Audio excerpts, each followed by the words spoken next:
So my guys and gals, and I just finished Breath of the Wild. This time around, I really did like it. And while I still think it's a bit overrated, this is a great game. Jacob, BetterHelp is running out of therapists. Wait, what? I thought it would never happen, but you know what happens if there's no BetterHelp therapists. Guess what? I just became a BetterHelp therapist, which means that I am not qualified and my morals are very questionable. And so far, I think I've been doing a great job. It's that you're a garbage human being. Cry, like that's gonna solve anything. Oh, make sure to take a knife on the way out. It's great being a BetterHelp therapist, and I still get to talk about video games. Sometimes I feel so alone and in pain. I get that. That's a TF2 reference. And it's better than the BetterHelp rap show. But that probably won't happen. Probably. Knock, knock.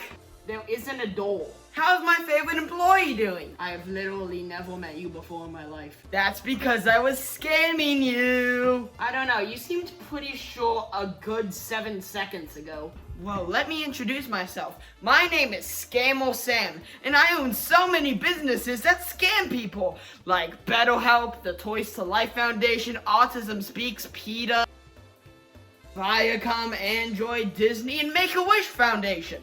Wait, how do you scam people through Make-A-Wish Foundation? Every time a celebrity comes in, we steal some of their hair and sell it on the black market. Oh, that isn't hard. Also, we steal the kids' identities. What the hell?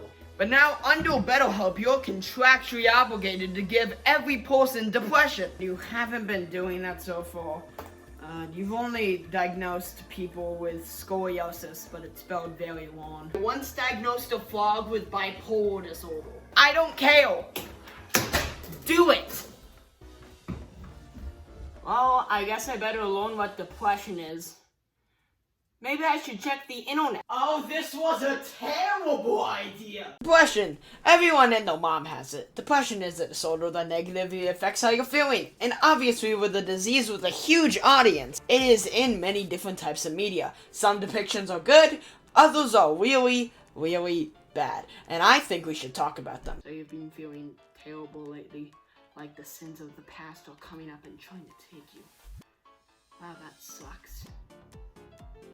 Wait, aren't you the horse from Horsing Around? BoJack Horseman is a show about the struggles of fame and depression and overcoming your past. It stars, obviously, BoJack Horseman, a washed-out celebrity who was famous in the 90s, for a show called Horsing Around. Throughout the show, as things get better for BoJack, he just screws up even more. His memoirs get made, but he doesn't like it, so he does drugs with Jesse Pinkman from Breaking Bad, and tries to write a book that's better. He gets his dream or a secretariat, but gets the director fired and almost sleeps with a minor. After losing an Oscar for the film that did really well, he goes on a bender with Sarah Lynn and lets her die. Gets a daughter that loves him but treats her like crap, gets a role in Filbert but ends up strangling his co-star almost to death because of his drug addiction, gets sober but his past catches up to him and he almost drowns in a pool. Everything that BoJack does is because he is scared of what people think of him and what he thinks of himself.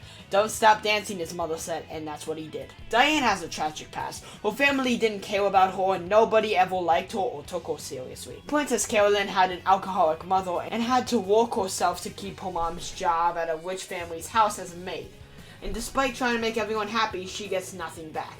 Todd has always been a carefree spirit, but is brought down by BoJack and his own parents. And Mr. Peanut Butter is really bad at dating. Every one of the 5 main characters has to overcome their past, struggle, and depression in order to stay afloat in an ocean that is full of despair and guilt. Guess what? I just learned how to make antidepressants. Follow me!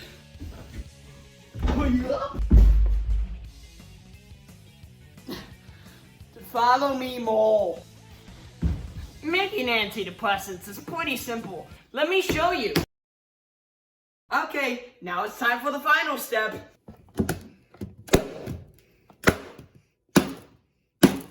Breaking Bad. It's a show about an old man who had cancer and has to create crystal meth to support his family. Jesse Pinkman is one of my favorite characters on Breaking Bad.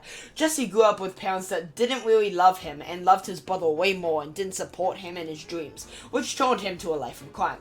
Jesse as a character gets screwed over at every single turn and starts to wonder if the blood money is worth it. Jesse feels terrible for what he has done, but he can't go back. and he is too far deep. And even when he tries to get away, he gets reeled back in by Walter, which makes you feel so good for him during the ending of El Camino because he finally gets away. Depression, depression, depression, depression. Oh, it's lunchtime!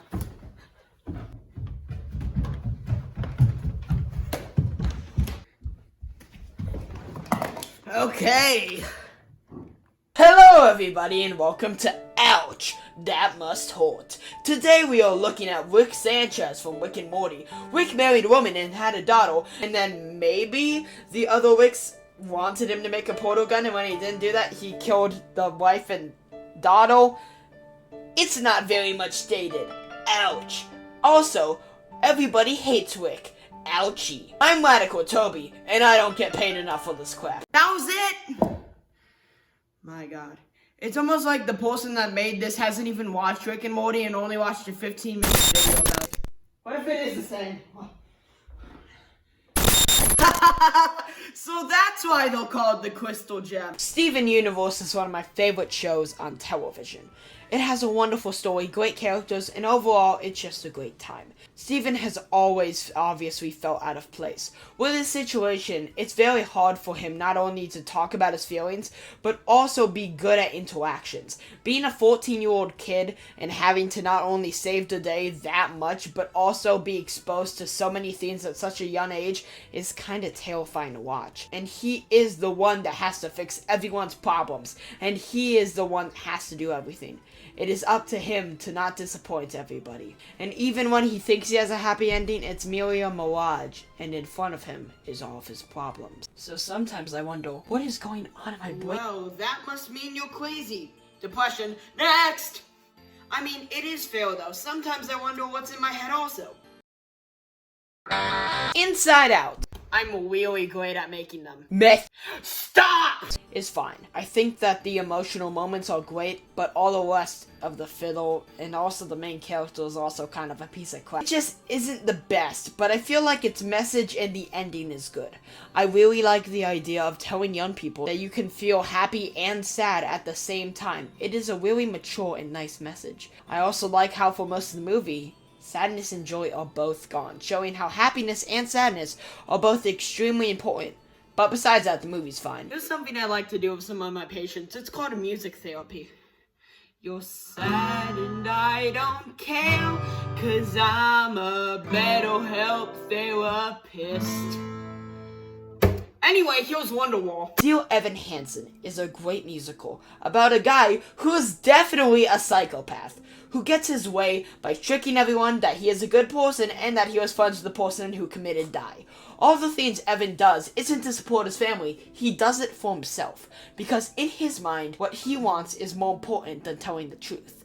And you get a kind of good/sad feeling when Evan gets what he deserves.